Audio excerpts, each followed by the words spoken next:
မင်္ဂလာပါရှင်မန္တလေးမြို့တွင်စာဖတ်ရှင်မြင့်တည်ရေးနှင့်လူငယ်ရေးရာသိပညာပေးဟောပြောပွဲခမ်းနားကျင်းပခဲ့တဲ့တဲ့တင်ကို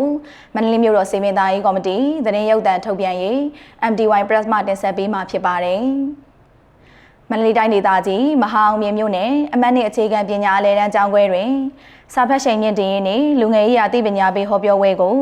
2026ခုနှစ်ဇွန်လ15ရက်နေ့ကကျင်းပပြုလုပ်ခဲ့ရာအမှတ်နှစ်အခြေခံပညာအလယ်တန်းကျောင်းခွဲမှာကျောင်းဆရာမကြီးကအဖွင့်အမှာစကားပြောကြားခဲ့ပြီးမြို့နယ်ပြန်ကြားရေးနှင့်ပြည်သူ့ဆက်ဆံရေးဦးစီးဌာနမှတာဝန်ရှိသူများက